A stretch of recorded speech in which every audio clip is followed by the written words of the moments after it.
ସମସ୍ତଙ୍କୁ ଜୟ ଯୀଶୁ। ଆଜି ଆମେ ଏମିତି ଏକ ସାଧୁଙ୍କ ପର୍ବ ପାଳନ କରୁଅଛୁ, ଯିଏ 15 ବର୍ଷ ବୟସରେ ତାଙ୍କର ଘରରୁ ପଳାୟନ କରି ସେନାରେ ଯୋଗ ଦେଲେ ଏବଂ ପୁଣି ଜଣେ ସାଧୁ ହେଲେ। ଖ୍ରୀଷ୍ଟଙ୍କଠାରେ ମୋର ପ୍ରିୟ ଭାଇ ଓ ଭଉଣୀମାନେ, ଆଜି ଆମେ ସାଧୁ ଜେରମ୍ ଏମିଲିଆନିଙ୍କ ପର୍ବ ପାଳନ କରୁଅଛୁ। ତାଙ୍କର ଜନ୍ମ 1486 ମସିହା ଇଟାଲୀ ଦେଶରେ ହୋଇଥିଲା।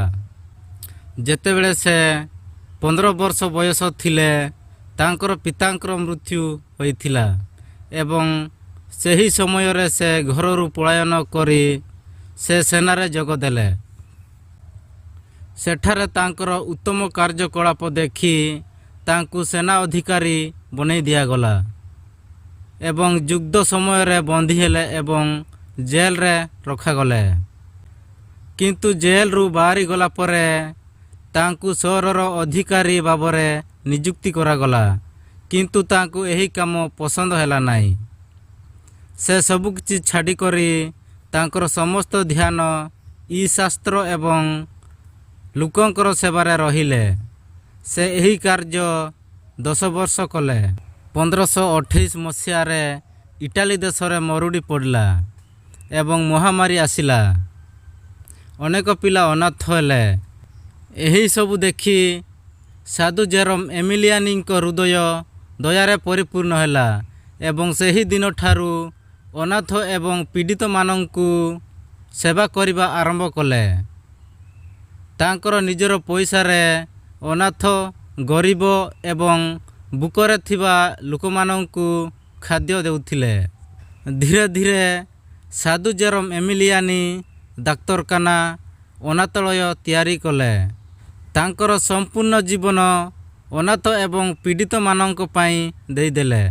ତାଙ୍କର କାମ ଦେଖି ଅନେକ ଲୋକ ପ୍ରଭାବିତ ହେଲେ ଏବଂ ତାଙ୍କ ସହିତ କାମ କରିବା ଆରମ୍ଭ କଲେ। ସେ କଂଗ୍ରିଗେସନ୍ ଅଫ୍ ରେଗୁଲାର କ୍ଲାରିକ୍ ସଂସ୍ଥା ସ୍ଥାପନ କଲେ। ଏହି ସଂସ୍ଥାର ଉଦ୍ଦେଶ୍ୟ ଏହା ଥିଲା ଗରିବ, ଅନାଥ ଏବଂ ପୀଡ଼ିତମାନଙ୍କୁ ସେବା କରିବା। ପ୍ଲେଗ୍ ରୋଗରେ ପୀଡ଼ିତ ଲୋକଙ୍କୁ ସେବା କରିବା ସମୟରେ ପ୍ଲେଗ୍ ରୋଗରେ ପୀଡ଼ିତ ହେଲେ ଏବଂ ଫେବୃଆରୀ 8 ତାରିଖ 1534ରେ ତାଙ୍କର ମୃତ୍ୟୁ ହୋଇଥିଲା। ଜୁଲାଇ 16 ତାରିଖ 1767 ମସିହାରେ ପୁଣ୍ୟ ପିତା ଲେମେନ୍ ଟେରେୱେ ତାଙ୍କୁ ସାଧୁ ଘୋଷଣା କଲେ। ସାଧୁ ଜେରମ୍ ଏମିଲିଆନିଙ୍କୁ ସମସ୍ତ ଅନାଥ ପୀଡ଼ିତମାନଙ୍କର ସଂଘର୍ଷକ ରୂପେ ମନେ ପକାଇଥାଉ। ଆସନ୍ତୁ ଖ୍ରୀଷ୍ଟଙ୍କଠାରେ ପ୍ରିୟ ଭାଇ ଓ ଭଉଣୀମାନେ, ଆମେ ସମସ୍ତ ଅନାଥ ଏବଂ ପୀଡ଼ିତମାନଙ୍କ ପାଇଁ ସାଧୁ ଜେରମ୍ ଏମିଲିଆନିଙ୍କ ମଧ୍ୟସ୍ଥରେ ତାଙ୍କ ପାଇଁ ପ୍ରାର୍ଥନା କରିବା। ଜୟ ଯୀଶୁ, ପ୍ରେଜ୍ ଲର୍ଡ।